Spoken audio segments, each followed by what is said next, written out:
Hello everyone, I hope you're doing well.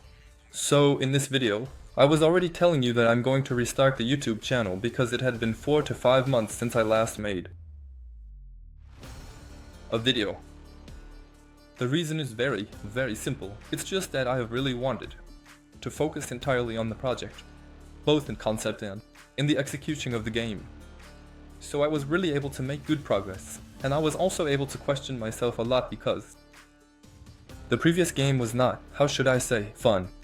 When I played it, I didn't particularly enjoy myself. So if I myself wasn't having fun, I couldn't see how the players could enjoy it. The reason was very simple. The gameplay was very poor. There wasn't much to do except open doors and collect keys to open doors. Quite simply. Nothing extraordinary.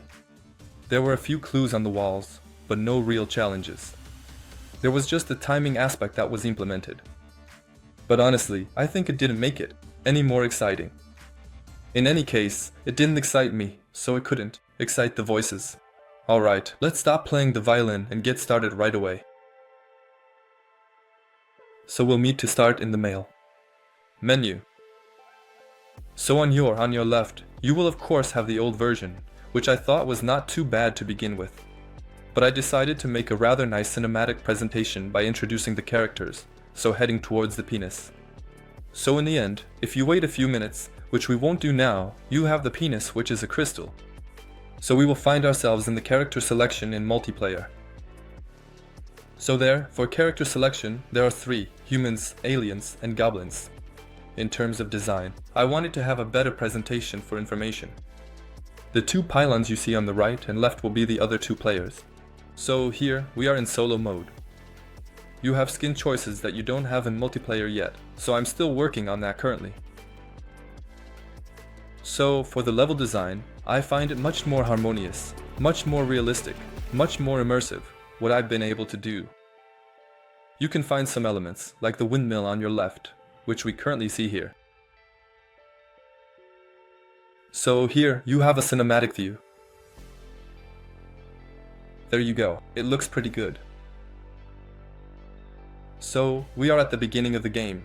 I decided that everyone spawns for now, in one place. There isn't a real story. Why you spawned in that place? There will be one, of course, but well, everything in its own time. I decided compared to before to add pads to know where you are, like in game roleplay.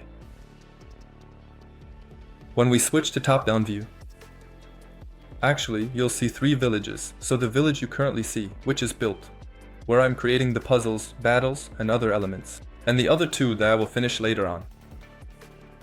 So now, let's talk about the items which are a real problem. I lost some hair doing that, but it was important. This, the main gameplay, simply that you went to retrieve an item, it's another player who had it. Or you still don't have it in your inventory, which is clearly impossible. It's a main gameplay element, so I really needed it to be clean. So here you see, we can quickly retrieve items, you have them in your inventories. I also decided that we should be able to inspect the items to know what you are retrieving. Well, the descriptions are missing, but I'm on it too, one thing at a time. I can't do everything. You can switch them in your inventory in your hand. I find it quite pleasant, it's smooth. I don't know what you think about it. You can switch between your hands, which is very important for the continuation of the game that will involve both weapons and puzzles.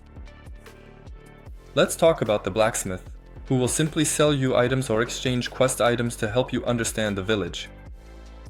So for now, I've put in some items. Random. One's like a helmet, some toilet paper, Luffy's hat, and then a sword with an image that I just found on the internet while I work on the design. You can sell items to the artificial intelligence for prices or simply to other players. There you go, you set a price, then a description, and then the player will buy it. You can directly exchange it if it's a friend of yours. Of course, there's no problem. You should also know that you can always inspect everything you see. It's super important to know because there are puzzles sometimes in the inspections. Last feature for this video, the destruction of the environment and objects. At first, I didn't know how to destroy, I was just making the thing disappear. Today, we can destroy rocks, trees, or other things. It's pretty nice, even for the gameplay aspect. Everything I'm telling you, of course, works with the alien. The goblin, there's still a slight problem I need to fix. You can still collect items, inspect, destroy items. Destroy environments.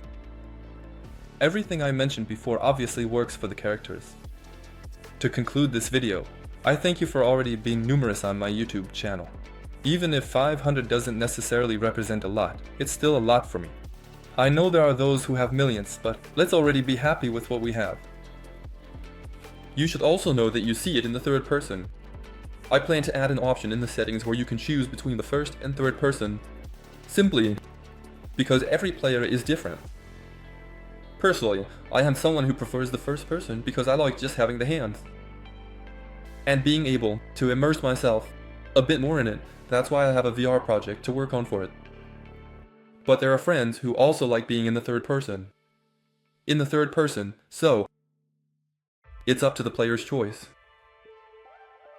Feel free to follow this video if you haven't subscribed yet, or if you're new, don't hesitate to subscribe to see the continuations of this game, and maybe see it one day released in beta or alpha, as you can currently see. I wish you all a good day. Bye.